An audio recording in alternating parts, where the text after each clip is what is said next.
Brady. This is going to be exciting.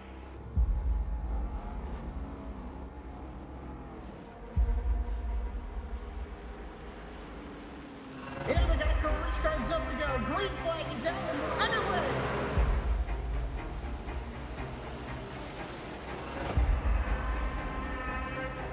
Just a few laps into this. Oh, the 37's getting loose. Oh, and he saves it. Oh, they're going 3 wide.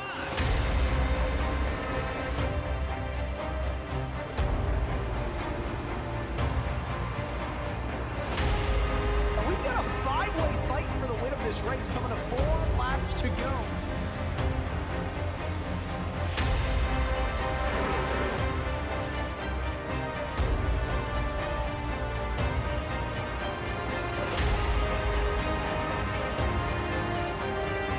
He's gonna win it here in spectacular fashion.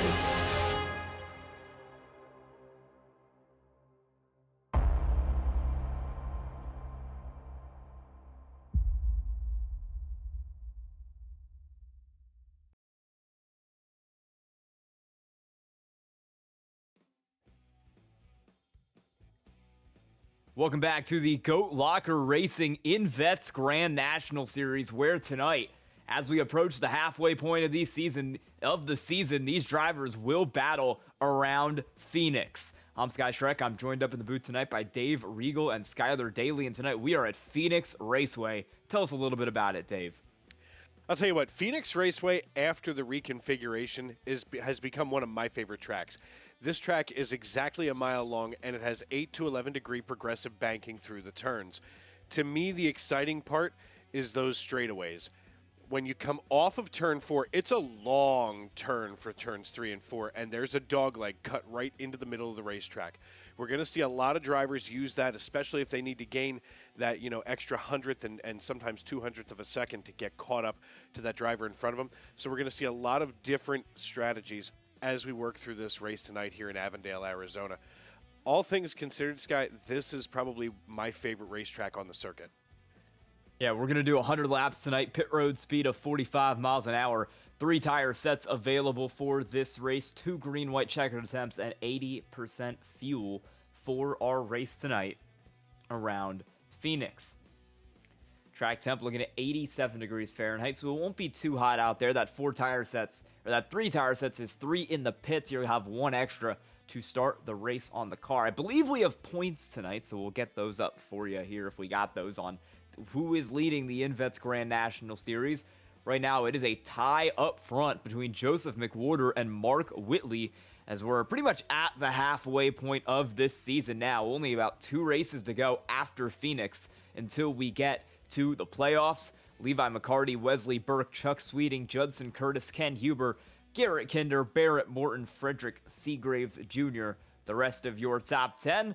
And then back from there, you've got Jamie Libke, Stefan Purcell, Stefan Davis, Brock Price, Devontae Drain, Brandon Wallace, Michael Jones, Kyle Deering, Dave Calvert, and then the last car in that top 20 will be Chris Heiner. So qualifying has just wrapped up as we get ready to go here in the INVETS Grand National Series from Phoenix. I can tell you that the winner of your Jam Printing and Promotions Pole Award tonight is that 77 car of Mark Whitley. He'll start on the front row next to the driver he's tied with in points, Joseph McWhorter. Since forming in 2013, Jam has contributed printing and promotional sponsorships to more than 60 local nonprofits, with a primary focus on organizations that assist veterans, women, and children. They've been with Goat Locker Racing since the very beginning. They're local and veteran certified, and when they do well, they do good in the community. And it's Mark Whitley getting that Jam Printing and Promotions Pole Award tonight over Joseph McWhorter in P2. Levi McCarty in the 18 car will roll off third tonight next to Chuck Sweeting in the 57. It'll be Ken Huber in the 40 car tonight, going from 5th next to Garrett Kinder in the 4, Wesley Burke in the 04, Samuel Yosef in the 35, Jamie Libke in the 16, and Chance Taylor in the 14 will make up the rest of your top 10.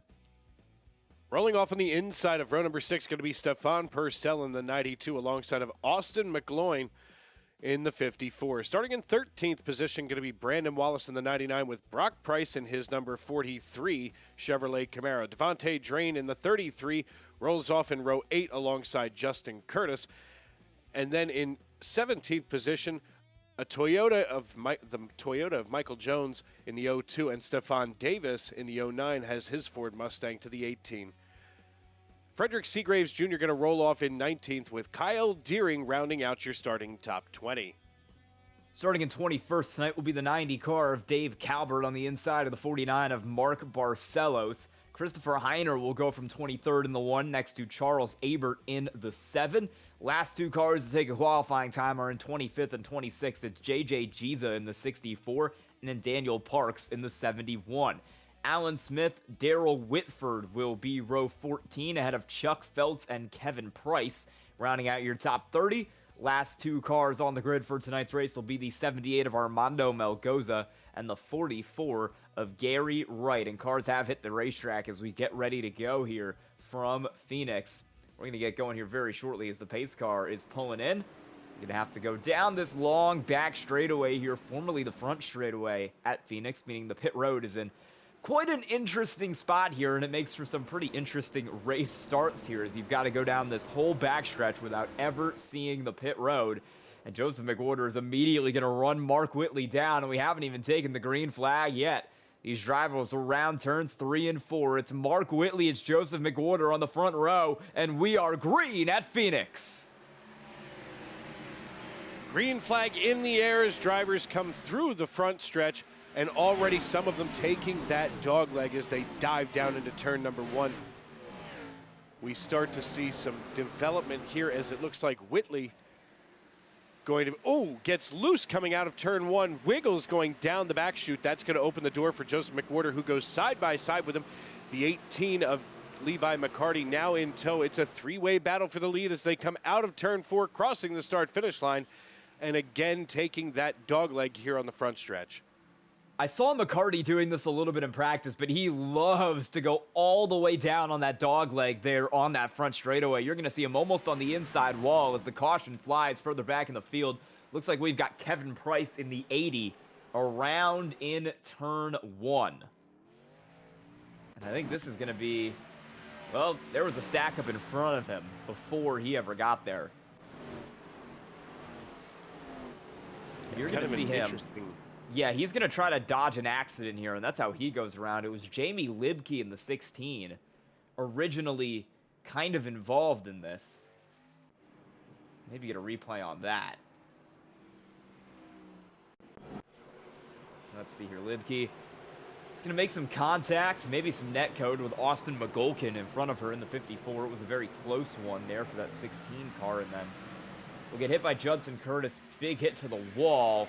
And then kind of ended up stopped on the racetrack right where Kevin Price was coming around. Yeah, definitely not the way you want to start off here with just 3 laps in the books as we stand right now. I mean, you know, today's real-life race at Las Vegas went a very long time before the first caution for cause. I think it wasn't until Stage 3 so as it was as we take a look here at the 16. Looks like it's just good. Yeah. I think that was our old friend Netcode involved there. Yeah, you'll see it here. Yeah. There you if go. That's not Netcode, I don't know what is. Loses that car, gets hit by Judson Curtis, and takes a pretty big shot there to that outside wall. Does the 16 of Jamie Libke. Kevin Price just locks up the brakes, spins that car around, trying to avoid any contact there with any cars in front of him. As we're going to get a change for the lead there on that first run. Didn't get a lot of racing in, but with Mark Whitley getting loose, scraping the wall out of that corner, it opened the door for the 72 of Joseph McWhorter to get through. He's your new leader. You know, and we see that time and time again this season here in Goat Locker's INVETS Grand National Series. And, you know, these drivers that sit atop the pile, McWhorter, Whitley, McCarty, and Huber, I mean, Sweeting kind of mixed in there.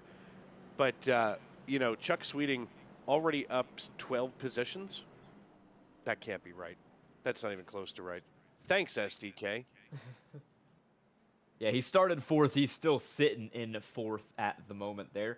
I think our biggest mover is, looks like the 44 of Gary Wright has gone from dead last up to 23rd. That is a gain of 9 positions at the moment for him. Good for him. Look at that. You know, one of the wildest things to see here is the passing. It's almost impossible to pass coming out of 2 and down the backstretch. A lot of your passing actually comes on the front stretch through the dogleg. And if you look, you know, from an aerial view down at the track, most of the seating is all crammed down the backstretch because the backstretch used to be the front stretch, and now on the front stretch because it's got that big dogleg at the exit of pit road. The iRacing.com pace car peels on down pit road, and it's a long way for Joseph McWhorter to take his time as he now hits the restart zone and the extreme scoring restart zone, and off we go on lap number 5. McWhorter is going to immediately go down there, all the way scraping that pit exit line, using any amount of paved surface he can to try to get that car further up. And Levi McCarty is going to send it up the road a little bit as he is looking to challenge Mark Whitley. He'll get that spot away, but Whitley is going to go for the crossover here down the back straightaway, and the 77 car is straight back to the inside. Can he get clear off the corner? He'll have the advantage of being able to go all the way down to the dogleg, and Mark Whitley will get clear for P2. McCarty is going to look to cross him up once again. Battle for second going back and forth here between these two cars. The 18 of McCarty and the 77 of Whitley. Whitley able to hold him off on the outside. He'll keep P2 for now. 28 seconds the last lap for Joseph McWhorter, and that's also fast time on the racetrack tonight. Single file, almost single file it is, as we work here early on in this one. But deeper in the field, I'm starting to see some battles break out. There's a good battle between the 4 and the 54. That's Austin McColgan. I am never going to get this one right. McColgan. Sorry for the St. Patrick's Day celebrants. And Garrett Kinder. Kinder now just went single file back here as they start to battle it out ahead of him yet. Samuel Joseph in the 35, making his way around here, and underneath is Chance Taylor now peeking through the dogleg to take away 8th position. Battle for the lead side by side up front. Mark Whitley has pulled a lunge down to the inside of the 72 car of Joseph McWhorter, but he wasn't really able to get himself any momentum on exit, and the 72 car will hold that spot for now. Whitley was your pole sitter. McWhorter took that lead just about a lap into the race, but Mark Whitley clearly has a lot of speed, and he wants that position back. He is going all the way down on these dog legs, hot in pursuit of that 72 car. It's an interesting battle every week between McWhorter and Whitley, and this week is no different. And under the lights here at Phoenix, this is one of those situations where there's a ton of grip in the racetrack. That's going to enable some of these drivers, especially these cream of the crop drivers like McWhorter, Whitley, McCarty, and Burke, to really get on one another. Now the double natural looks to the high side, nearly clips the right rear quarter panel of the 72 here on lap number 11, and now has to back off. And realistically, Whitley never, reformulates his plan. He simply reloads. I mean, you can see what he's doing now. He's been running a little bit higher. Here comes McCarty from the top rope. I thought he was going to hit Mark Whitley for a second there. Has to back that car out as he can't keep the momentum. But Whitley is now going to get into the side of McWhorter, and he's going to turn the 72 car around. Caution will fly as they wreck for the lead. I mean, when we go back to this replay, we're going to see exactly what happened. But in real time, hovering just above these two drivers, the 72 was holding his ground.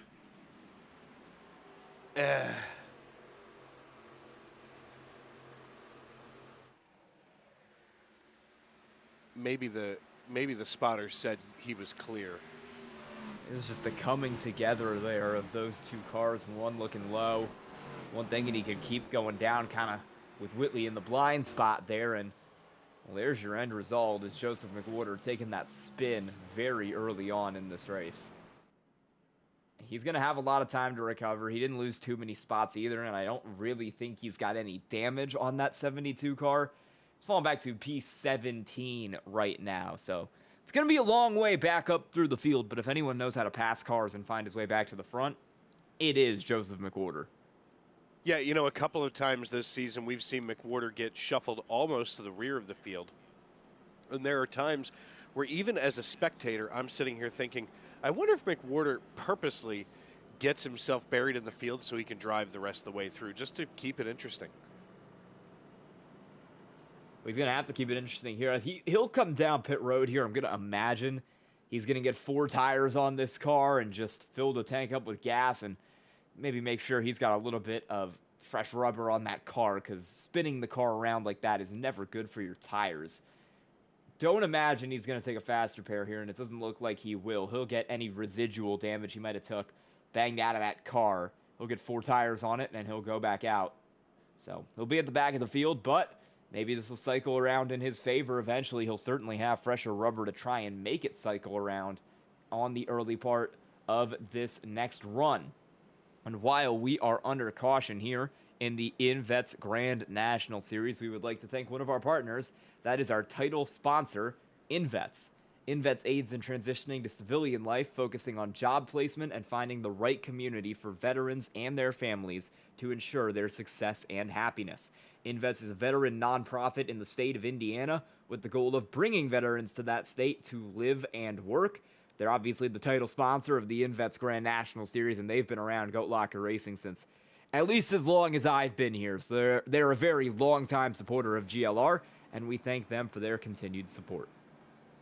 You know, that's something that I think we should really tip our cap to for most of our sponsors with Goat Locker Racing. I mean, many of these sponsors have been around since, you know, the very beginning, if not foundational, and helped get this organization on their feet. And to me, just a real class act here on the iRacing.com servers. I was going to say, I've been calling races here for over a year now, and they've been around at least as long as that. So they've been here for quite a while in Goat Locker. Back when we were still running one ARCA series before we got such interest in this league that we had to split it into 2 back in the fall. Goat Locker Racing's really grown in a big way. They're over 10 sim rigs given out now, and it's really cool to just see how it's progressed, even in the last year from where it was. It'll be Mark Whitley up on that front position, and now he'll have Levi McCarty to the outside as we hit the extreme scoring restart zone and take the green flag once again on lap 15. Bad jump for McCarty. Chuck Sweeting in the 57 takes advantage.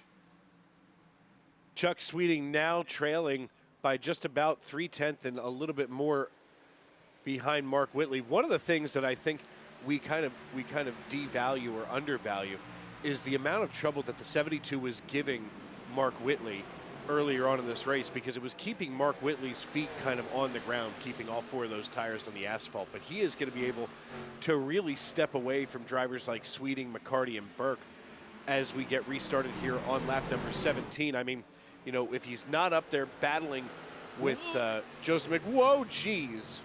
Yeah, Garrett Kinder got mega loose there off that corner. They're still battling behind him as Austin McColgan might have just given a little bit of a door back there to Stephon Davis in the 09. Really tight battling between these cars as they continue to make their way through turns 3 and 4. And this battle is really all but decided here. Chance Taylor in that all-black 14 car making the move down to the inside of Garrett Kinder. This will be for P7 if he's able to get that move done, and we've already seen these cars get loose a couple times already. Restart violation is going to be given out there to the 59 of Frederick Seagraves. He was running back around the mid-20s when that happened, and he will have to make a drive through the pits here. Side by side is Garrett Kinder and Chance Taylor. They're just ahead of the 54 and the 4. But this battle here, I'll tell you what, the 14 and the 4 were giving almost no room to one another. They were all but scraping paint over the last lap and a half or so.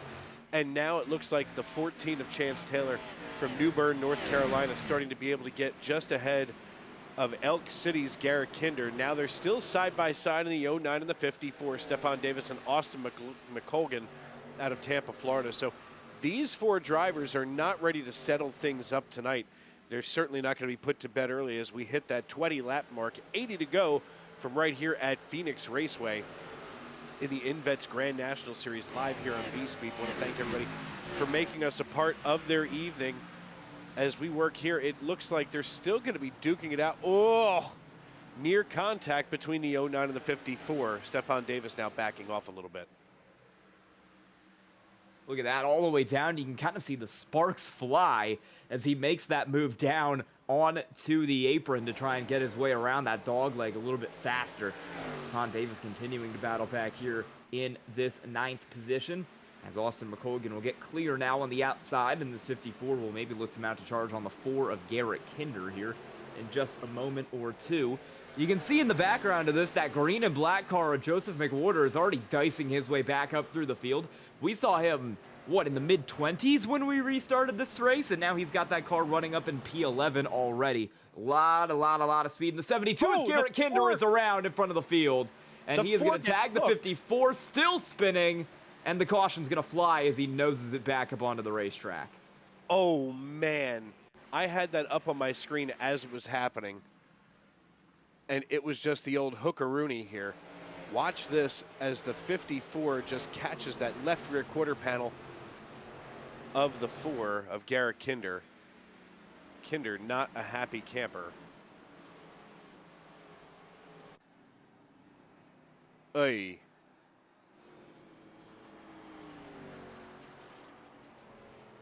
Now, it doesn't look like he got too much out of that, so he should be fine. Christopher Heiner has just gone 3 laps down. He had an internet connection issue, and he is back in the race now, but he lost a couple laps as a result. I was telling this to Dave pre-race, but I know, at least in my part of the country, we are getting some heavy winds that have knocked out power, have knocked out internet. Not sure what's going on there with Heiner. Would not be surprised if he was maybe a victim of that, as we're going to see pretty much the whole field, with the exception of, it looks like Joseph McWhorter and Joseph McWhorter coming down pit road. Brandon Wallace is out with him. Yeah, I'm not real sure where Elk City is. I'm actually gonna. Oh, that's Oklahoma. Yep, that's Oklahoma. Oh, well, there you have it. All right. Yeah, he's in the same boat. They got about 55-mile-an-hour winds out there now.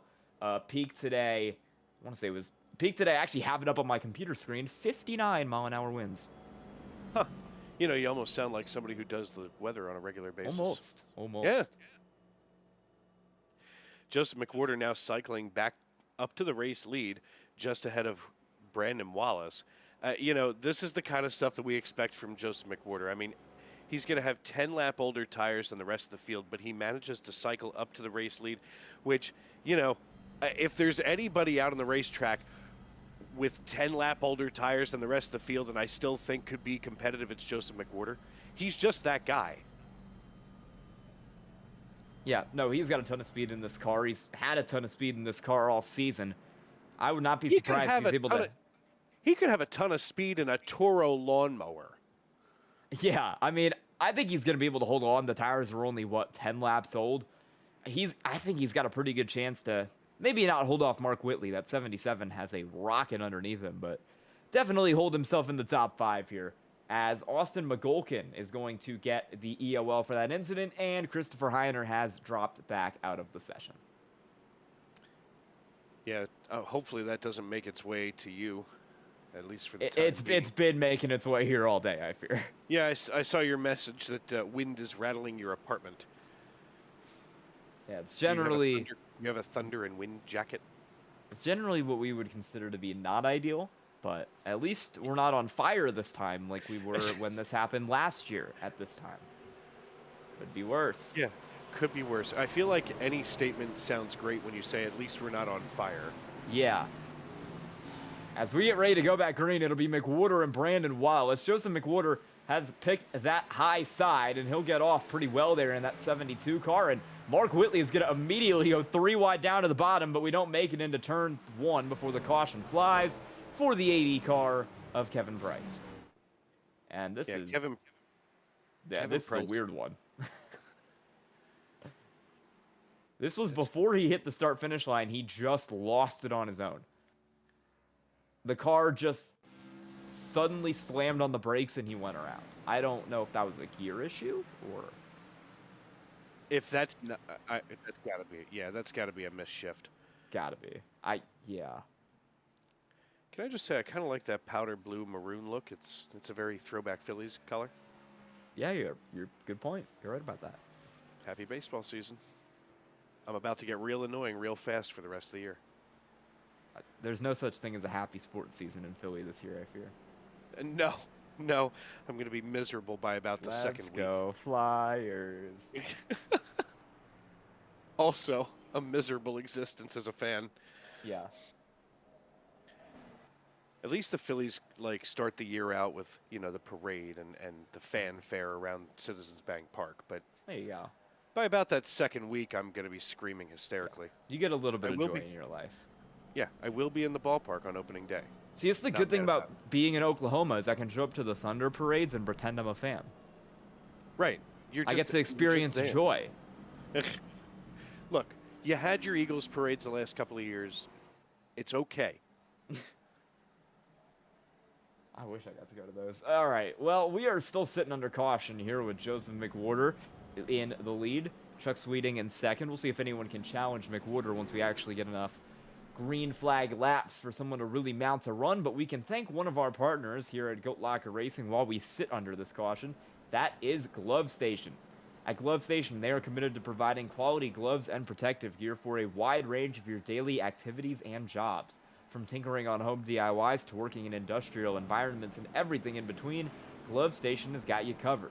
With the endless amounts of safety products on the market, they want to make it effortless for you to find the right protection for your needs. Thank you, Glove Station, for your support of Goat Locker Racing. Yeah, you know, I already made some purchases from Glove Station over the last year or so. I've been covering the Glove Station ARCA series, or I had been covering the Glove Station ARCA series the last, what, 2 seasons. Once with Sim Racing Media, and then, of course, when we split the ARCA series in half with V-Speed here, my goodness, what a great product line they have over there. It seems like if you need gloves, Glove Station would be the ultimate place to go. I mean, it's in their name. You It's wouldn't Glove go there Station. for shovel. Yeah, No. you wouldn't go there for shovels. For gloves, though, they do seem perfect, as we're going to hit the Yes, extreme they scoring do. restart zone here.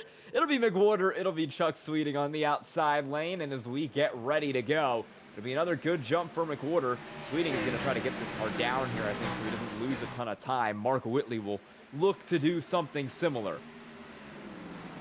You know, one of the interesting things when drivers are making that decision whether or not to take the dog leg or stay up, especially, you know, in these cars here in the, well, the Grand National Series. I keep trying to call it the Busch Series, and it hasn't been for like 15 years.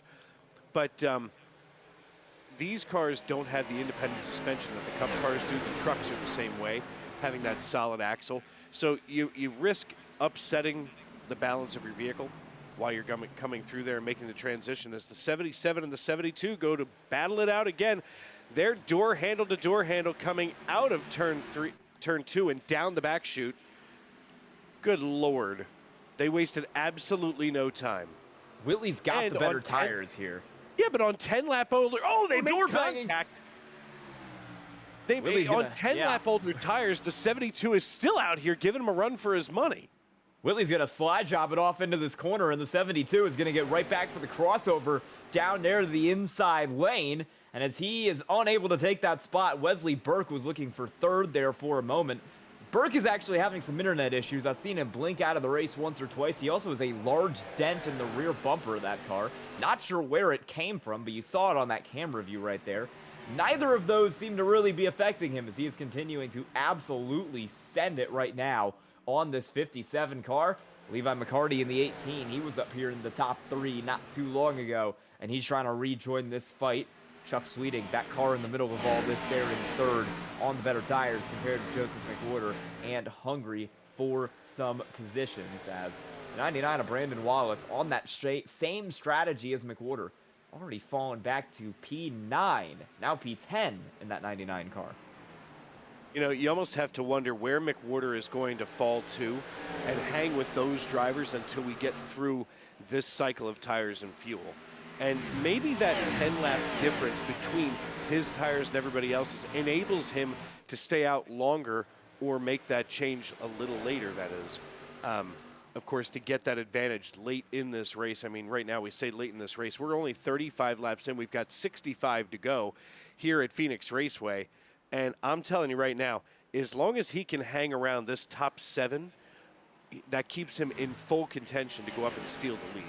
We just got passed in a 2-for-1 there. You saw the 57 and Chuck Sweeting get around him, and then Levi McCarty with a big dive to the inside as McWhorter took a little bit of contact there, had to go all the way up the racetrack. He'll lose out not just to the 35 of Samuel Yosef, but it looks like to the 40 of Ken Huber as well. That 72 already out of the top 7 as he's dropping back behind Chance Taylor, and now Wesley Burke in the 04. Problems right now for Joseph McWhorter as he's sliding through the field. You know, again, I don't want to sit here and poo-poo that too much, but, you know, if I'm going to put my money on anybody who's a comeback driver, it's going to be the 72. Meanwhile, back at the ranch, Mark Whitley has already opened up a 1.3 second lead over Chuck Sweeting. So it's almost like Mark Whitley and everybody else. You know, I mean, maybe giving him a little bit of a fight later is going to be Joseph McWhorter, who now slides back into that 7-8 slot. But, you know, Mark Whitley leading the way now with 1.5 seconds over Sweeting. I feel like this is just going to be that moment. Who's coming down pit road? Stephon Davis has a black flag for incident responsibility, and they've given him a drive-through here. He was running in P10. I'm not sure what the incident was, but he has been assigned responsibility for it. There is no worse of a racetrack to have a drive-through penalty than here. Oh, yeah. Unless it's Bristol with dual pit roads. Yeah, he's going to end up definitely a lap down, maybe more there. I can't. Oh, I see what the incident was. He looks like he might have taken out Devontae Drain there in the 33 car. That was the incident. No caution came out as Drain smacked the wall pretty good, but didn't end up going around. He took Michael Jones with him, and that 02 car also took a little bit of damage, but stayed green, and Stephon Davis will have to serve a black flag under green as a result, as Levi McCarty is trying to set up a move here on the 57 at Chuck Sweeting. He'll make a big send down to the inside. We'll see if he's able to hold that out. Looks like he will. Sweeting will come back here. He'll look for the crossover. Doesn't quite have it, and the 18 of McCarty stays clear. Deeper in the field, back with the Marlboro lung dart machine of the 92 of Stefan Purcell. Purcell holding his ground just ahead of Brock Price.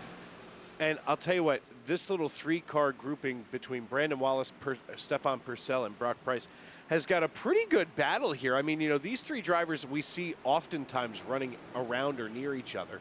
And I mean, all things considered, the 92 is, whoa, the 4 almost cleaning the clock of the 43, making a run up here. Garrett Kinder now putting Stefan Purcell in the crosshairs. Now a 4-car dance as we work here on lap number 41 of 100. 60 to go at Phoenix Raceway.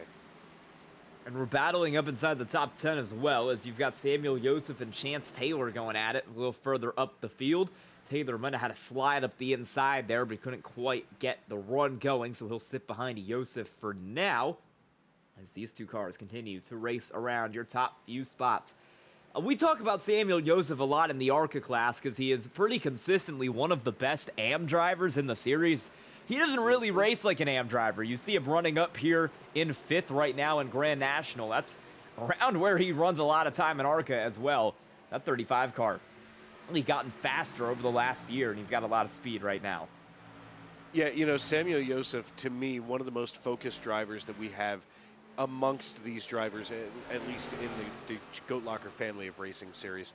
And I mean, every time we've ever gone to that in-car camera of his, I mean, he is like laser focused. And I think it's weird, and maybe it's just me, but it's weird that he's still an AM driver over in the ARCA series, because the performance that I've seen over the last 2 seasons from him, I would have thought he'd be promoted by now. He's got a lot of talent right there, and I mean, you see it pretty much every time he runs a race. Gonna take a look at some of our biggest movers up through the field right now. Looks like our biggest mover overall is still Gary Wright behind the wheel of that 44 car. Started that car dead last, did not take a qualifying time. He's got it running in 21st right now, just behind Dave Calvert, just ahead of Mark Barcelo. So he's gonna almost have some issues with the wall. Doesn't end up going around there, but could affect the way that car ends up driving. Kyle Deering in the 50, your next biggest mover, started in 20th, has that car up in 11th. He's another driver we see sitting around the top 10 quite a bit here in the Grand National Series, and he's having an all right day for himself, although I'm sure he would like to get that car a couple spots further up and maybe grab a top 10 by the end of this one. Also, 2 cars up 7 spots so far today. You've got Daniel Parks, who's gone 26 to 19. That car is actually currently in a battle with Dave Calvert, and he's going to get turned around by Dave Calvert as I talk about him, and that is going to bring out the caution. If that's not the broadcaster's curse, I don't know what is. Daniel Parks now sideways on the racetrack, getting himself back moving forward. We go to the V-Speed replay. if you could have, people are going to start. Whoa. Yeah, Calvert and the RC Cola machine just cleaned out the 71 of Daniel Parks. People are going to start to say that iRacing's fixed with timing like that. I did it to Jake Ellingson last week too. That's the bad part. Yeah, nothing like being the kiss of death. You and Mike Greenberg. We almost went to Judson Curtis instead, who was also up 7, who went from 16th to 9th. Decided we'd go to Parks first, and then we'd go up the field to Curtis. So, you're welcome, Judson. We're going to get full field pit stops here. I don't think anyone is going to risk staying out right now. Nope, everybody coming in pit road for 4 tires and fuel. Yeah, certainly don't blame everybody for wanting to come in and get it done now. I mean, overall, this probably would have been close to a scheduled pit stop, so as it was. That's just me.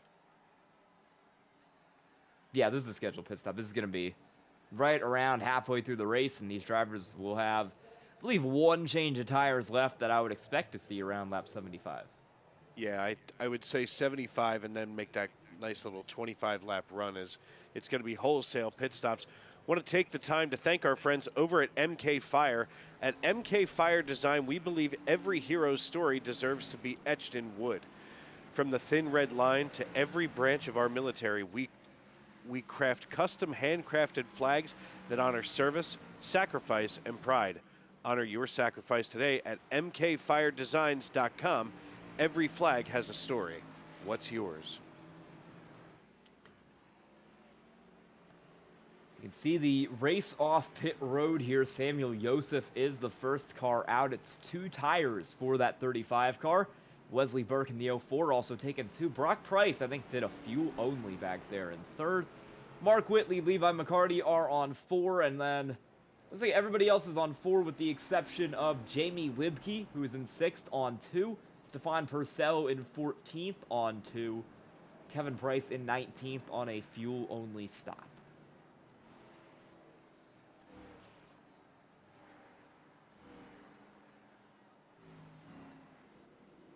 Working here just about at that halfway point. You know, if you really do break this down, I think some people, when in the absence of stage racing like we have in the real world, you know, we forget to ourselves, oh yeah, if I just break this down in my head, it simplifies the race. You know, we talk about stage racing and the benefits thereof, but sometimes a bunched up field can be dangerous. Cautions breed cautions, so why would you invite that kind of behavior? Just a thought. We will see here as we. I just don't like inviting more cautions. That's all.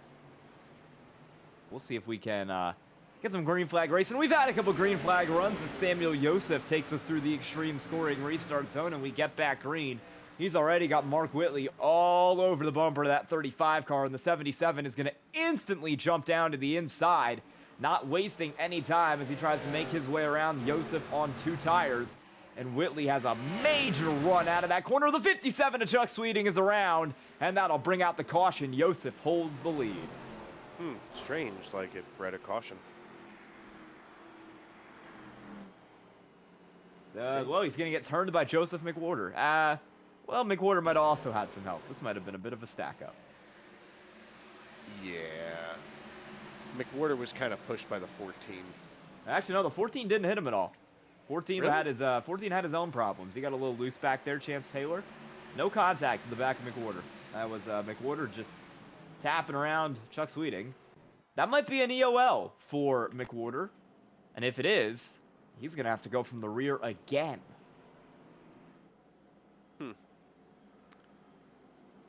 An interesting development strategically.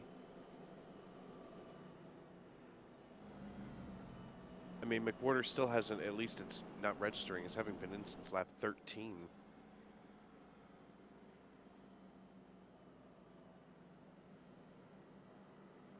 You almost have to wonder what the call there is moving forward. Dave Calvert was the one who got the incident responsibility for the previous caution. He took an EOL on that. We'll see. I think that's going to be the case for McWhorter here. That might be a good thing for Samuel Joseph because it could let him hang out up front, and depending on the jump Mark Whitley gets on this next restart, Whitley could, or Josef could be able to hold him off here for that. I think the best case scenario for Josef is maybe Wesley Burke ends up on the inside of that 77 car and is able to give him a fight and give Josef some time to get away. Yeah, I feel like a little bit of space between some of these drivers, it will make the battles cool off temporarily. But, you know, I watch some of these drivers both in the real world and, of course, in the sim world. And sometimes I think watching them crank up their competition from a distance, you know, watching McWhorter go to the back of the field with an EOL and then have to come up, you know, I feel like with 7 laps to go, he's going to be up there duking it out with his knuckles bare with Mark Whitley all over again.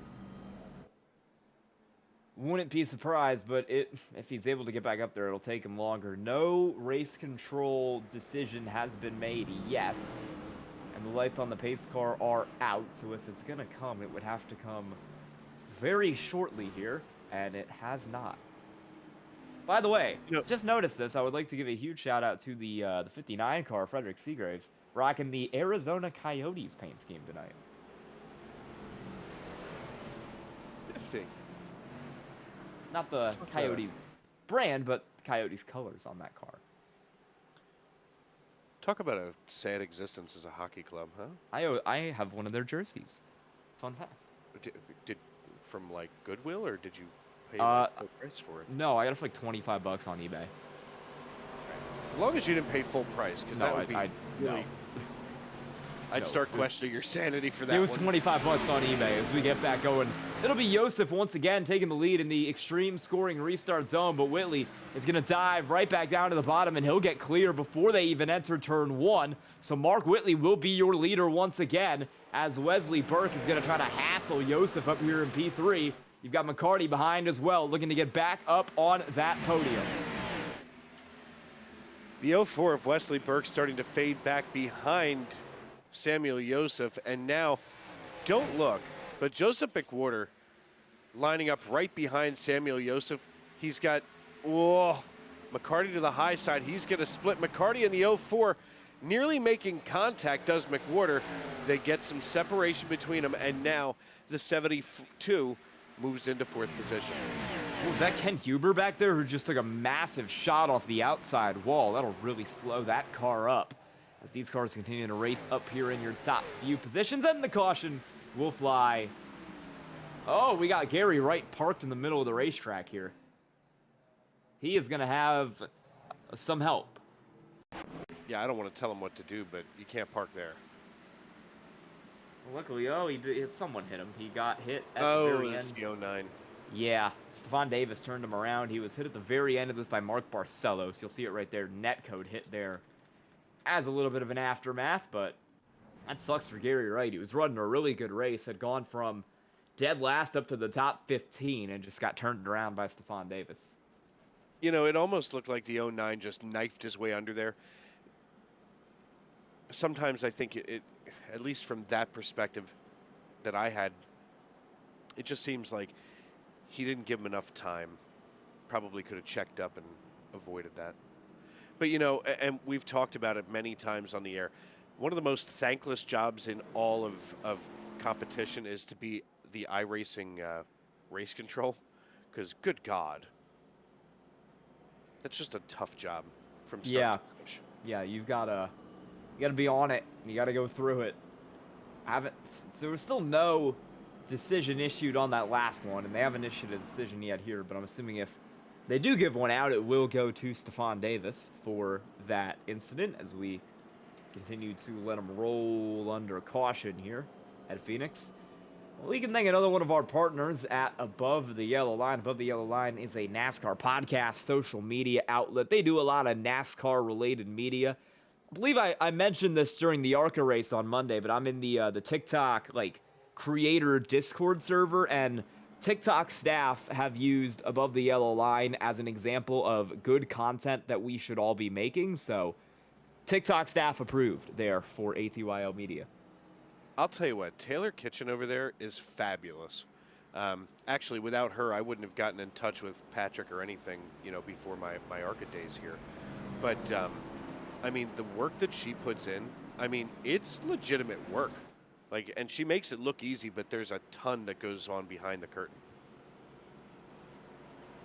And there's some great videos really all across social media there, ATYL media, on basically every platform that you have, that you can have a social media on. So you got a lot of options to check them out.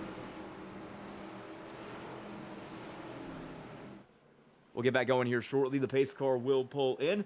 This time, it'll be the 77 car of Mark Whitley with the roles reversed. Josef will be on the outside, not as the control car. And Whitley will lead us down on the inside into the extreme scoring restarts on race control. Not issuing a penalty there either as we get ready to go back green. Whitley and Josef.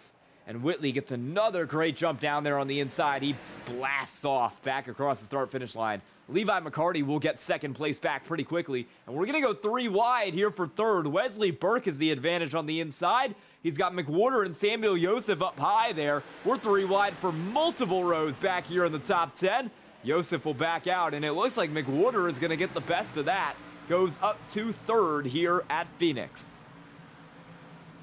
Jamie Libke in a home race for her, holding just ahead of the 4.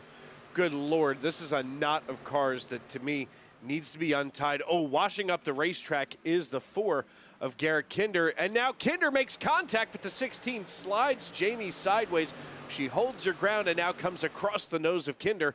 As we work here on lap number 60, Jamie Libke now starting to scamper away from the 4 and the 14 of Chance Taylor and Garrett Kinder, and now puts some distance between her and those 2 fellas there. And I'll tell you what, that was a dicey situation as we look further up the racetrack. Samuel Josef now dancing around with the 04 of Wesley Burke. Levi McCarty is Kyle Larsoning this car on the inside of turn 1 pretty much every time around. I mean, he's running the rear of that car just inches off the wall through turns 1 and 2. It's been pretty impressive. He angles it back down on exit, almost diamonding the corner, just trying to get as much of a run as he can to challenge this 77 car of Mark Whitley. He's going to go lower this time, and he's almost going to spin the car out. That car is majorly loose down into the corner. He's able to catch it, but he's going to lose a lot of time in the process, and Whitley gets away. You know, that was a close call on a number of different levels, and that's a situation where sometimes you got to turn right to turn left. My God. Ooh, Garrett Kinder just kissed the wall right behind the 16 of Jamie Libke. Kinder having a little bit of a tough time. This is a racetrack where if you don't start backing up those corners early, you're going to wind up plowing. Yeah, and scraping the wall here can be devastating. It can give you a lot of damage as Kinder looks back up the inside there. Libke has to back out. And then Chance Taylor ends up maybe having to slow down a little bit in response. Taylor running 9th, McGolkin in 10th. The last car in your top 10. And then you've got Deering and Stephon Davis back from there as well. As Garrett Kinder with another big lunge down into the corner. Making huge bites out of the entry. Just hasn't been able to actually make it work yet. As Jamie Libke in that 16 car doing a great job to hold that position right now. So maybe a little bit further back in the field, you can see some battles starting to develop. Looks like we're single file through much of the front part, but Ken Huber is trying to work his way back up through the pack. He's side by side with the 20 car of Darrell Whitford, and he's going to run that thing all the way down to the pit exit. Same with Michael Jones. 2 cars who are much further back than we would expect to see them in a race like this. Jones and Huber are trying to find their way back up through the field. A good battle right now between the 14 and the 54. Austin McColgan just behind Chance Taylor. And I mean, a second ago they were side by side, and they're still duking it out just behind Garrett Kinder. And the 54, it's almost like watching somebody on like a bungee cord or something, just getting really stretched out behind Chance Taylor. And then that cord starts to bring them closer together as we work here with about 35 laps to go at Phoenix Raceway. This battle has been trying to brew between Seagraves and Kyle Deering for quite a while. That 59 car has had a little bit of momentum back there, and you'll see him pull it down to the inside. That's the Arizona Coyotes car I was talking about a little bit earlier. Looking down on that yellow line as Deering is forced up in the corner. 59 doing a pretty good job there through the middle on exit as he continues to try to challenge the 50. but Kyle Deering just too much to handle. Gets that spot back out of the corner. As Austin McGolkin, you mentioned it earlier, still going at it with Chance Taylor. That 14 car is a pretty sizable hole in the bumper. I wonder if that affects how he's driving that thing. You know, more often than not, we see, you know, some battles up toward the front of a pack. But to see something mid-pack, oh, contact between the 14 and the 54. The 54 just sliding down that left door panel of the 14 here on lap number 68. That's a scary moment if you're the 14. And the caution comes out, waiting to see who's going to register.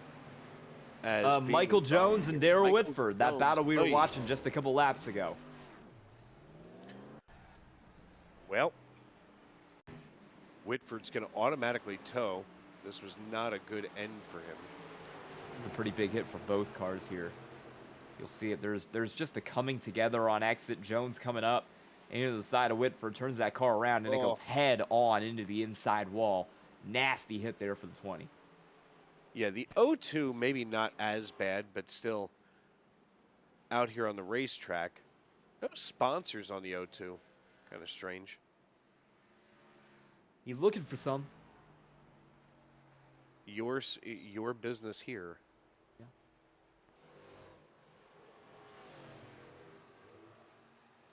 Well, when we go back green flag racing, and we're right in that area, we're going to have green flag or caution pit stops right now, wholesale.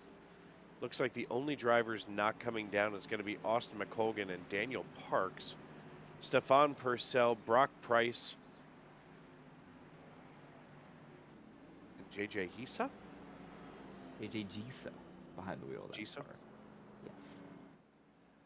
So we're going to see, yeah, some pit stops there as pretty much everybody will come down. It looks like we're going to see some cars keeping it out. Looks like Daniel Parks, like he said. Not too many, though, making the decision to stay out on the racetrack. Only about 6, 8. I didn't say it just for you. I appreciate that. Michael Jones will get an incident responsibility for that one, so we will have an incident responsibility penalty given out for that caution. As it looks like it's 2 tires for Joseph McWhorter there. 2 tires for him, Wesley Burke, and Jamie Libke. Whitley and McCarty will take 4. I think Libke also took 2 pretty recently, so interesting strategy for that 16. Yeah, what do you think the strategy, the reasoning behind this strategy? I mean, you know, from basically 8th position on up, nobody comes down pit road.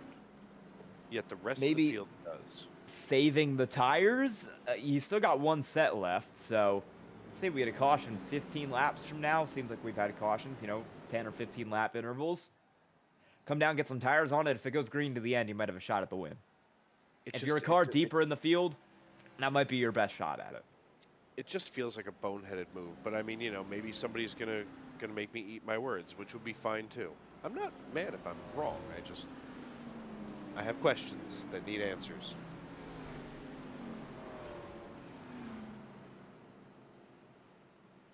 So we'll get ready to get back rolling here. Lights are out on the pace car. We don't have much longer before this thing gets back underway with a very new look front couple rows. It'll be Austin McGolkin in the 54, the control car. He's going to stay out next to Daniel Parks, Brock Price, Stefan Purcell, Dave Calvert, JJ Giza, and Mark Barcelos, all staying out on the racetrack on 23-lap-old tires. As we hit the extreme scoring restart zone, and the 54 of Austin McGolkin will take off for the green flag. I wonder if having 7 cars stay out will give him a little bit of a buffer here, as we've got a car not going at all. The 90 car of Calvert stalls out, and we're wrecking before we even made it through the first set of corners. Yeah, it was an interesting development here. I mean, the 90 car didn't get moving. The 72 was kind of in the middle of what looked like an accordion as we go to the V-Speed instant replay. Good gravy. He just didn't go. That car didn't accelerate. Well, it went up and then stopped going. He might have messed up the shift there. Yeah, you can see flame coming out the side there at the exhaust, and usually that's indicative of missing a shift. And of course, you start to panic, and if you've got paddle shifters, all you're doing is smacking your hands around, just hoping to grab the right one. I would wager that was a missed shift there for Dave Calvert, but devastating for Kyle Deering, who was just kind of collateral damage, and he's reversing across the racetrack right now. He's done about a full lap in reverse. I don't know if that's, is that a thing? Sir. Well, he's doing it. And he's going to try to get back around now. There you go.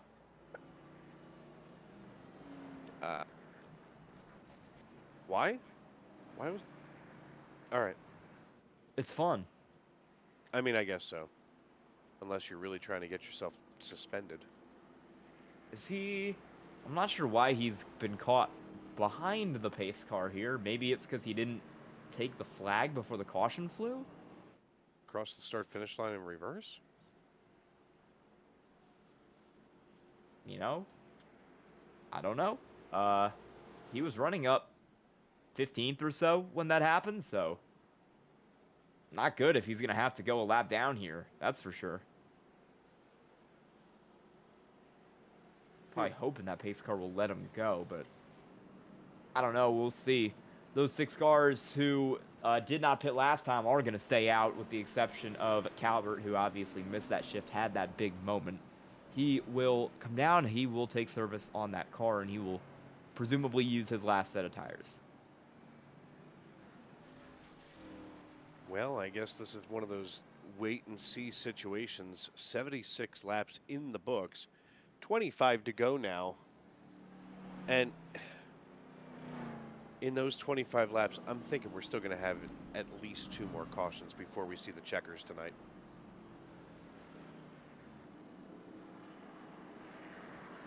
I mean, we'll see.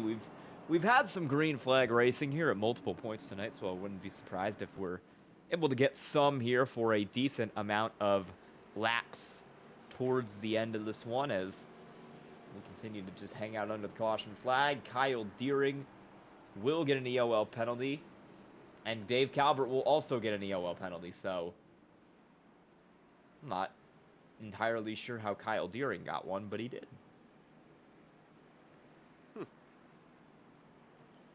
An interesting development. Yeah. Well, now he's going to have to take an EOL, and he's going to go a lap down. So now he's gone from 15th to 1 lap down in 30th. And at the back of the field. That is not ideal. Well, especially at this stage in the race. No. You know, again, I know that we don't have stages, but, you know, you have to remind yourself as a driver or as a fan, like, hey, listen, this race is still broken down into different quote-unquote stages. Well, pace car will pull off, and we'll get ready to get back rolling here, as he'll go back to 29th. Don't have too many cars out of the race. Just Christopher Heiner with internet issues. Chuck Phelps has ended up out of this one, and Darrell Whitford 3 laps down. Calvert and Deering will go a lap down from that accident. Everybody else still up front on the lead lap, as it'll be Austin McCulkin and Daniel Parks taking the extreme scoring restart zone and going green at Phoenix.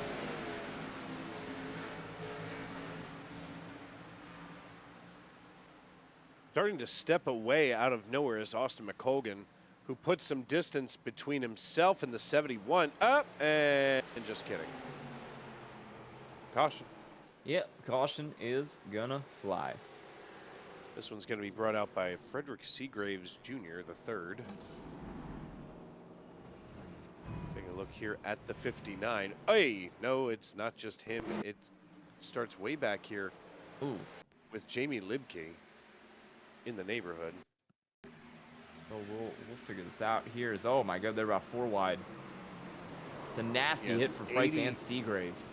Yeah, the 80 bounces into the 29, bounces into the 99, the 59, and just collects everything.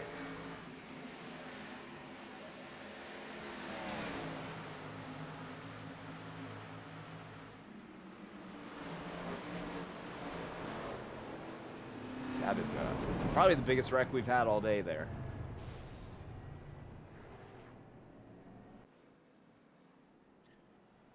Well, an interesting development late in this race. Now, that's also going to move Brock Price Mark Barcelos, JJ Gisa, Stefan Davis, Michael Jones, and Frederick Seagraves Jr. the third down onto pit road.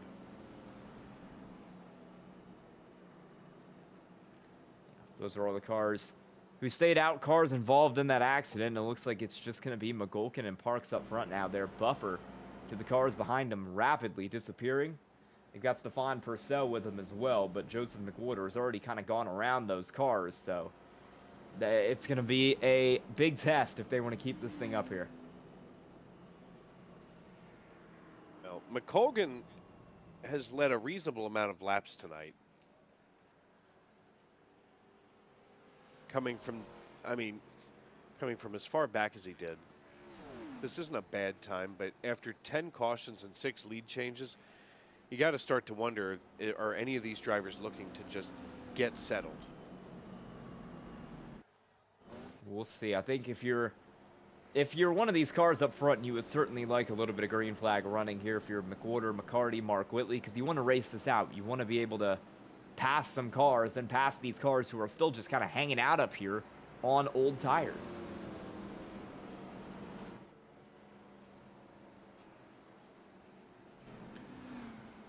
When we get back, green flag racing, it's going to be Austin McColgan, Daniel Parks, Joseph McWhorter, Stefan Purcell, Levi McCarty. That's your top 5. Samuel Joseph, Mark Whitley, Garrett Kinder, Chance Taylor, and Wesley Burke. Your restarting top 10. The iRacing.com pace car lights are out, getting ready to dive down pit road and make that long trip back to the front of pit road. You know, once again, this has got to be nerve-wracking for the driver who's in the control spot, who has to be able to lead this field without jumping, without getting, you know, itchy foot syndrome. You know, and between McColgan and Parks, you know, Parks has the harder job trying to stay behind McColgan, and you can see that they've staggered it just about right to help not cause that black flag situation as we enter, or prepare to enter the extreme scoring restart zone with what will be 82 laps in the books. Green flag in the air, and off we are with 20 to go. And immediately Joseph McWhorter is going to pounce down to the inside here. He is not wasting a single second as we're almost 4 wide with McCarty trying to get around McWhorter as well. Whitley up in this battle too. 3 wide for the lead in the INVETS Grand National at Phoenix. McWhorter's going to get into the side of him. We're all in the wall down the back straightaway, but somehow we keep it straight. Not further back we don't. Caution is out for the 49 of Mark Barcelos, and I think McWhorter is going to be scored as the leader. Surprise, surprise, surprise. Joseph McWhorter squirts his way into the lead just before the caution flag. Mark Barcelos, the car involved in that one that caused much of that. Oh, he was the one who ultimately brought out the caution, at least. Get a replay here. We'll see if he had any help.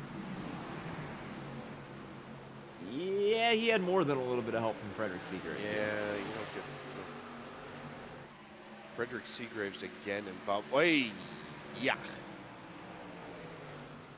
Real Arizona Coyotes inspired race, as you see Whitley getting a little bit of a drift there afterwards. There were 11 fans of that team. You're breaking their hearts. I went to a PWHL game in a Coyotes jersey. And the person behind me in the merch, I was like, oh my God, I was such a big Coyotes fan. I'm like, whoa. We're in Texas. They were the only Coyotes fan? Big like, I didn't know they had a ton of those. Yeah.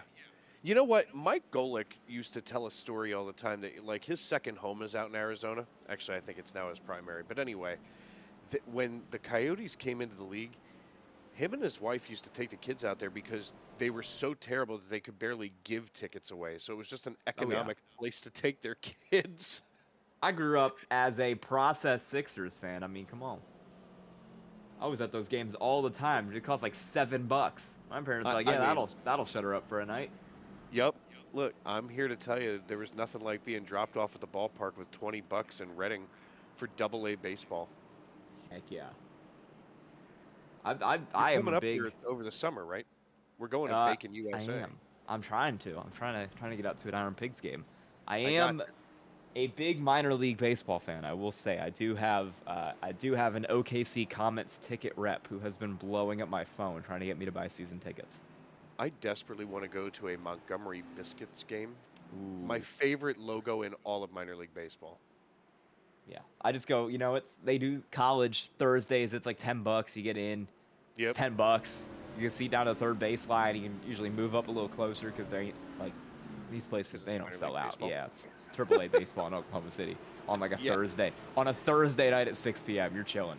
Yeah, you're fine. Yeah, to kick your feet up, get a $5 hot dog, watch some baseball for like 3 hours. Great. No better way to spend a Thursday night, really. No, agreed. As we get ready to get back rolling here, 15 to go. So time rapidly starting to run out here at Phoenix. It's Joseph McWhorter back up to the lead. And if the racing is anything like we saw on that last restart, it is about to get hectic here at Phoenix. It's McWhorter and it's Levi McCarty. We're going to take the extreme scoring restart zone, and Levi McCarty is right there. Equal jump for those two cars. Mark Whitley tried to go for both of them there on the inside. Couldn't make it work. He'll drift it up to the high line. He is working back there in third as McCarty doors McWhorter up the racetrack for the lead of the race. These two are going at it, and it's going to be Levi McCarty in the lead down the back straightaway.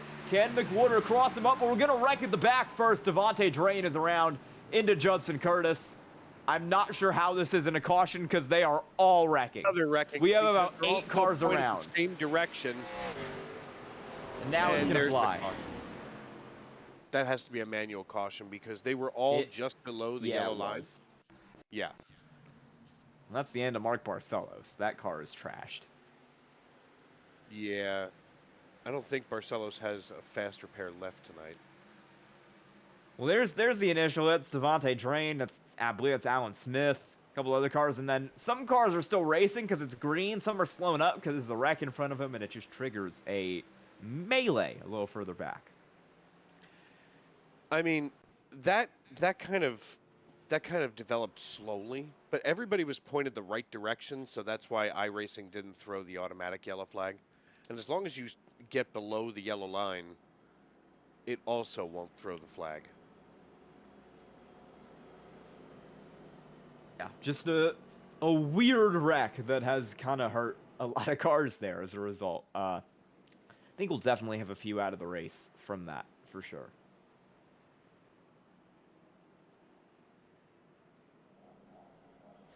So we will do another caution here. If you are interested in getting some merch from Goat Locker Racing, you can visit the Goat Locker Racing web store. Support the sport and the mission with Goat Locker Racing. GLRwebstore.com, you'll find quality racing apparel, hats, and gear, and every purchase supports veterans, active military, and first responders. Your order also helps fuel our mission and fight back against mental health challenges facing our community. Great gear, real purpose. Visit GLRwebstore.com.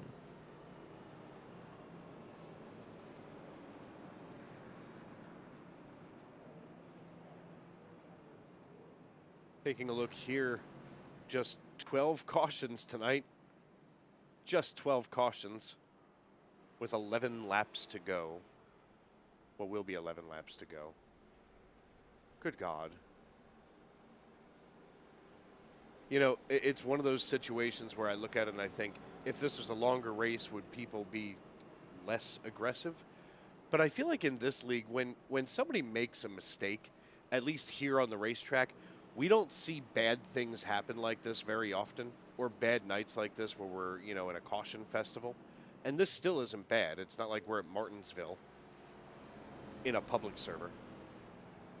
Yeah. If you've ever wanted to know pain and suffering, please join any C-Fixed Martinsville lobby that has ever been run. Alternatively, you can join any C-Fixed New Hampshire lobby that has ever been run. You will see some stuff you did not think was possible. I mean, nothing surprises me anymore at this point. We're better than that in Goat Locker Racing. Look, Goat Locker Racing, in all seriousness, and it's not just because they're paying me to sit in this seat, but like Goat Locker Racing, I'm going to say cream of the crop when it comes to leagues on iRacing. As far as organization and keeping people in check.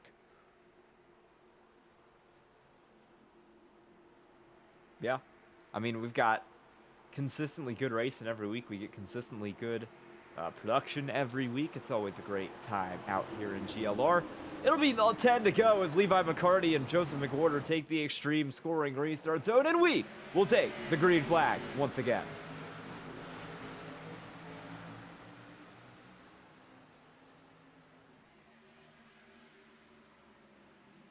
McWhorter up there on the outside. Mark Whitley down there on the bottom as you've got a couple cars racing almost 3 wide further back as well. Chance Taylor, Wesley, Burt Garrett, Kinder running inside this top 10. Those cars want positions, and we're wrecking. Gary Wright in the 44s around. No, it seems more like Gary Wrong from Pflugerville, Texas. Well, he had some help again. Did you? He's had a rough night. He's had a very rough night in that 44 car because he's been involved in a couple of them, and I can't say either of them are particularly his fault. I feel like Pflugerville is a place where Vikings lived. It's East Texas-ish. It's like east of DFW, I think. Don't quote me on this. It's a very Nordic-sounding name, Pfluger. Oh, no, I'm wrong. Sorry, it's by Austin. P.S. This is Austin. Yeah. They have a water park called Typhoon, Texas. Huh. I don't know what to do with that information, but they have one. I mean, In-N-Out. Well, I mean, you said that they have an In-N-Out? Yes. Oh, well, then they're all set. Yeah, I mean, I'm going to have a controversial opinion here as someone from Oklahoma and tell you, probably the best burger place. 4 burgers. Really? If I'm getting a full meal, I prefer Culver's, but for the burgers, I'm a pretty big In-N-Out fan. Their fries suck. That's the drawback. In-N-Out burgers are great. Their fries are awful. I think if you're just getting a meal, it's Culver's, In-N-Out, Freddy's. If you're getting just a burger, it's In-N-Out, Whataburger, Culver's. Freddy's is really good. I love Freddy's. Really? So yes. We have one that's over outside of Limerick. Very good. I've flirted with the idea of going there, but can't bring myself to get off the highway. It's worth it. Just go once. I really like it. All right. It's just like a high quality burger place, basically, for fast food standards. High quality burger place. Yeah, high quality burgers that's made out of eyeballs and tears. They got good fries too. That's why they got very good fries. They're apparently known for their ice cream. Never had some there. I just like the burgers and the fries. Yeah, I need good pickin' fries. Like, I need fries that I can leave in the cup holder for a little while and then, like, pick at them an hour later. They're very thin fries. Probably the thinnest of any fast food restaurant. But they season them very well. I do like a good seasoning. I mean, I'm very picky about some really dumb stuff. We've got about 7 laps to go here, and then maybe you can get some as we get ready to get back rolling here. Absolutely not leaving my house. At least this is not the series I used to commentate that was the Slim Chickens series, and I would have to go get Slim Chickens after every race because it would always give me a craving. Although if any fast food companies would like to sponsor Goat Locker Racing and potentially give the commentators a discount code, I'm in. I'll say whatever you have is great. Yeah, no, absolutely. McDonald's, I love your big arch.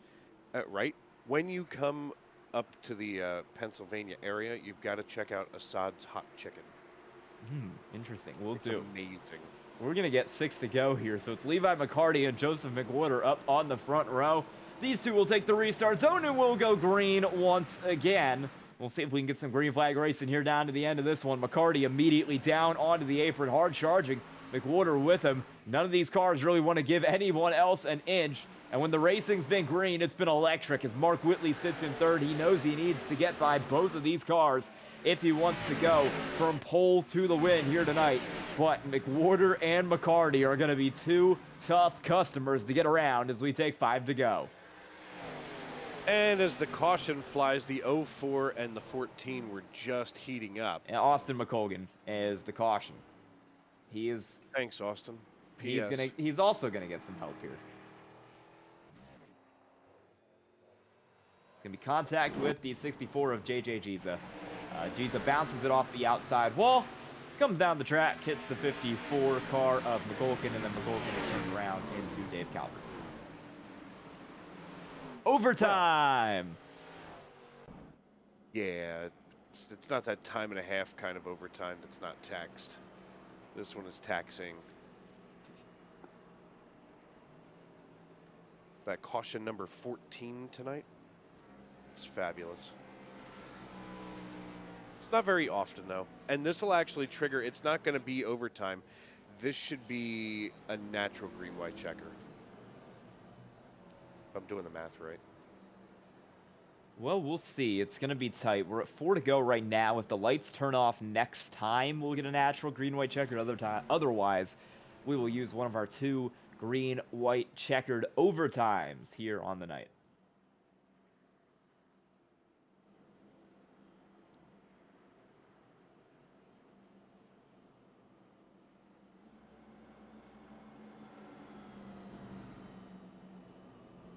We will see who is able to end up coming out of this one victorious here, as Levi McCarty and Joseph McWhorter and Mark Whitley have been engaged in battle for quite a long time tonight. And when the racing has been green, it's been very exciting between those 3 cars. The issue is we have not had a lot of green flag racing over the last 25 laps or so. Yeah, we'll see if the lights on the pace car go out this time or if we will use one of our overtimes. As McWhorter's ready to go. He's already jumped up on the outside there of McCarty. He wants to get this thing back underway. And let's see. It will come out, so we will go. 2 to go. Natural overtime of sorts here. If the caution comes out before we take the white flag, we'll go to our first actual overtime. If we make it to the white flag, the race will be official next time around. And I think you're going to see some big moves here in Phoenix. Yeah, big things going to be happening tonight. And, you know, all things considered, these are the people that we're waiting to see. McCarty, McWhorter, Whitley, these are the names that we've talked about all night long. And now that cream has risen to the top. I'm expecting to see sparks of flying from more than just the chassis of these cars. Well, we will find out, because this is going to be a good one here tonight. It's got McCarty and McWhorter up front. These 2 have been dueling each other basically all night long, and the battle is not over yet between these 2 cars. It'll be Mark Whitley back in 3rd, and we know he's got plenty of speed as well. We hit the extreme scoring restart zone, and we are green at Phoenix. We're already stacking it up big time back here. It's going to be Mark Whitley down to the inside lane as McWhorter has some problems up top. He's under threat from Wesley Burke. Down at the bottom, it's a huge slide from Mark Whitley. Makes it stick up the racetrack. Is he going to steal the lead away? Yes, he will. Mark Whitley to the front of the field as McWhorter gives a shove to the back of McCarty. Gets him loose down into the corner. And now McWhorter is going to try to split the middle, but he doesn't have enough. We take the glove station white flag. You can't count out Wesley Burke just yet in that 04 car as he's down on the inside lane. 3 wide for P2 as Mark Whitley holds the lead up in front of this one, and it is chaos behind him. McCarty bounces it off the outside wall. He comes down into McWhorter. They're tapping off each other. Whitley's got some space. 1 more corner for McWhorter or McCarty to make a move down into 3 and 4, and neither of them are going to make it happen. Mark Whitley survives. He wins at Phoenix. I am not shocked, but just stunned at the way that this one ended. Speechless. That was a wild battle for P2. Getting in the wall there at the end, McWhorter ultimately took it over McCarty, who about bounced that thing off the outside wall in the craziest diamond I've ever seen. Wesley Burke brought it home 4th, Samuel Joseph in 5th.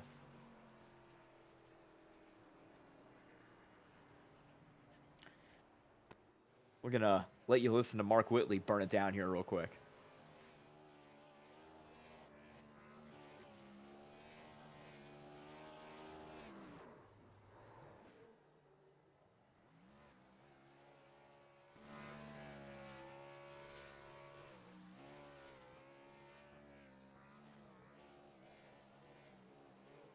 We'll take a quick commercial break. When we come back, we'll have results and interviews. Stay tuned.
Superior quality, ultimate protection, and the highest level of craftsmanship. We make our gloves for the hard worker that wakes up every morning and gives 110%. You deserve the highest quality protective gear that's going to work for you, day in, day out. We know it can be tough deciding what companies to trust for your hard-earned money. It's all in our name. We've mastered our craft to help you master yours.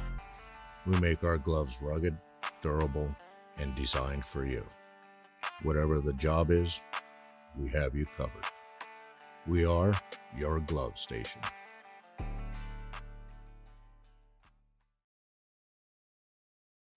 A thriving job market and low cost of living, plus a wide range of veteran benefits, make Indiana the perfect place for veterans of the United States military to call home. INVETS can help you find that home. We're an organization started by veterans to help former service members transition to civilian life in our state. INVETS can help you find the community with the career opportunities, housing, schools, and amenities that fit your lifestyle. To learn more about INVETS, visit us at invets.org today.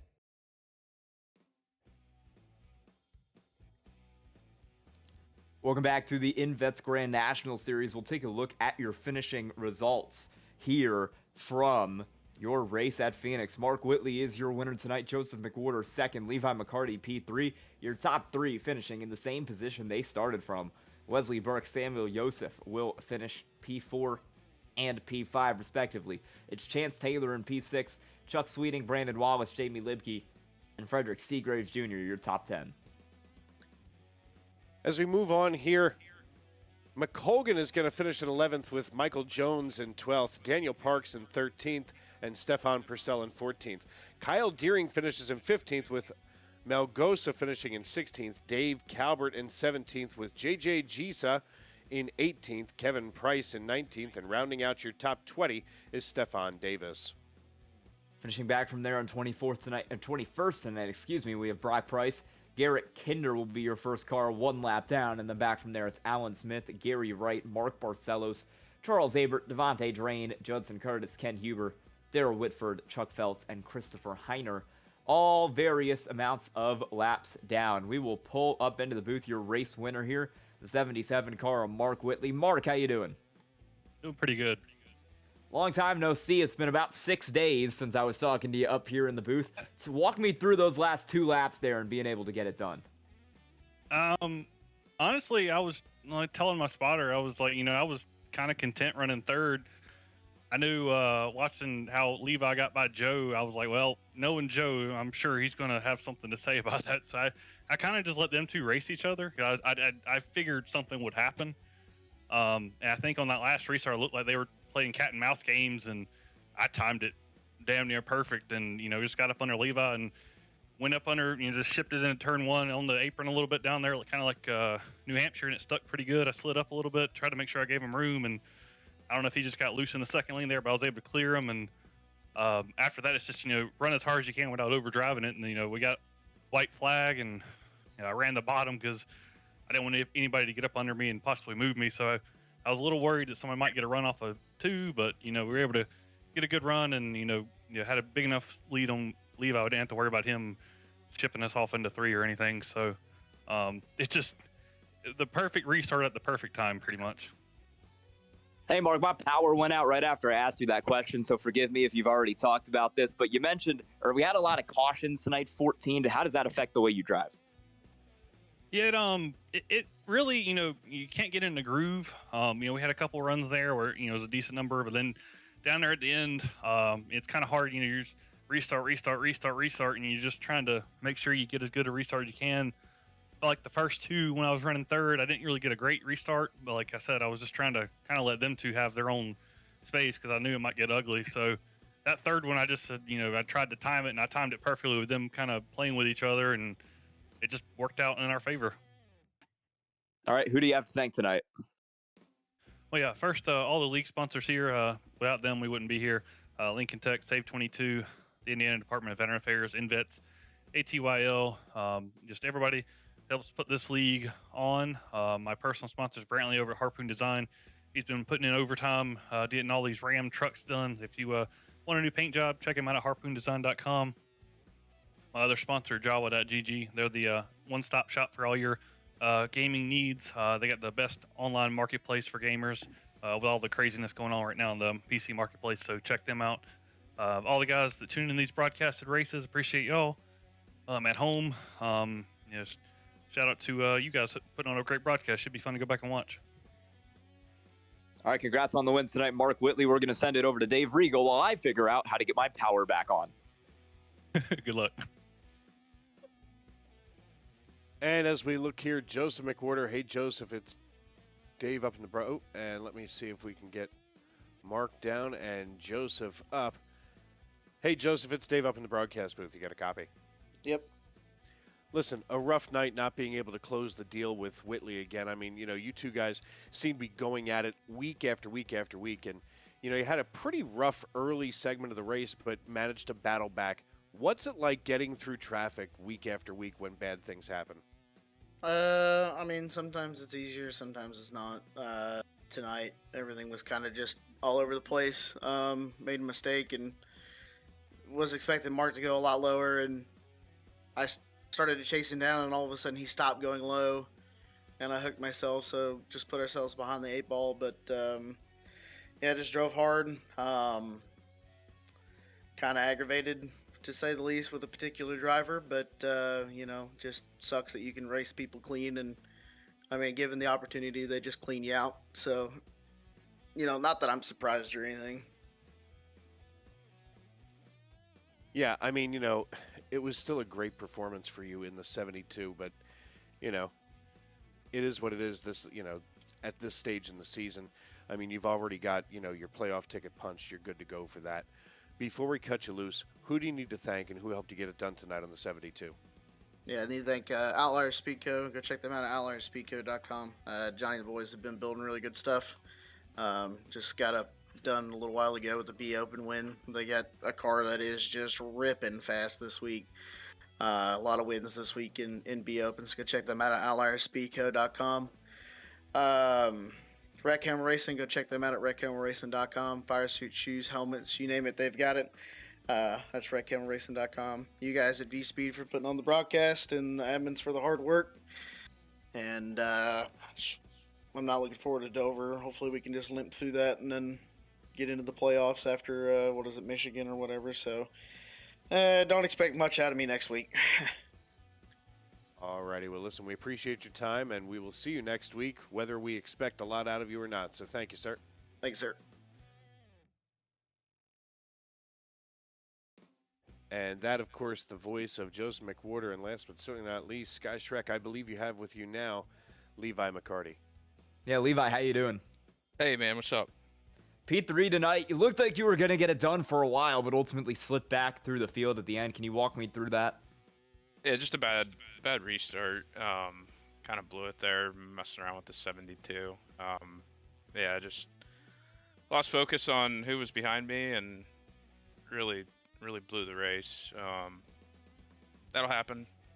Move on to next week and hopefully have a better finish, bring home another win here. Does the cautions make it a little more difficult for you to focus when you have those restarts, when you're just doing it over and over? Honestly, yeah. I mean, there was at one point I debated just pulling over and calling it a night. It just got a little out of hand there. And then you got guys that are a little bit sensitive and blaming you for stuff that, they're turning themselves over other people's noses and just out of control, and then get mad at you for no reason. So it is what it is. There's big field. You're going to have a lot of cautions sometimes, especially on these crazy tracks like this. So I mean, it's gonna happen. But yeah, it was, you get out of a rhythm there. I still no excuse for blowing the race like that on a late race restart. I just got to be better than that. Coming up next week, you got Dover, and then only a couple weeks out of the playoffs. How are you feeling looking ahead? Okay. I mean, I honestly am having a little more fun in some of the other series. Just sometimes this crew wears on you, but it is what it is. Some good tracks coming up. Hopefully we can find our joy for the Xfinity car back, or Grand National car back here soon. Get after it. All right, congrats on P3 tonight, Levi McCarty. Thank you. That'll be the end of our coverage here from Phoenix. But next week, Dave, we go to Dover. Tell us about it. Yeah, the Monster Mile is a unique racetrack in and of itself. I mean, first of all, big concrete bowl in the first state. And I'll tell you what, for my money, it's basically a home track for me. I love it there. But watching these, I almost said Xfinity cars, so I've at least made it up into the Xfinity era. But for these Grand National cars, watching them unload as much energy as they get in them at the speeds that they are in turns 3 and 4, when they unload coming onto the front stretch there, we've got a lot of calamity that can happen on that transition. So I'm anxious to see what these drivers do to prepare as we move on to Dover next week. Then we go to Michigan for our regular season finale and then kick off the playoffs in Charlotte, head to Iowa, then, of course, go to Thunder Valley at Bristol. Chicagoland makes its way back to our schedule, and then championship weekend at Homestead, Miami. So a great run up to the championship 4 in May. That'll be the end of our coverage here tonight. Thank you so much for watching, and thank you to everyone at both Goat Locker Racing and V-Speed. We'll see you next time, next week at the same time in the same place. Have a great night.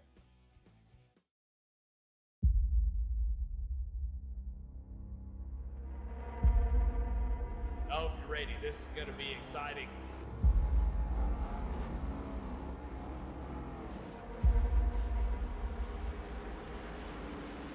And the Geico restarts up to go. Green flag is out and we're underway.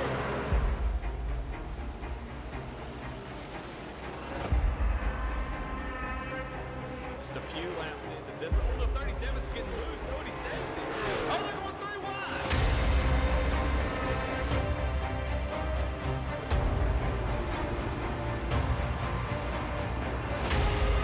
We've got a 5-way fight for the win of this race, coming to 4 laps to go.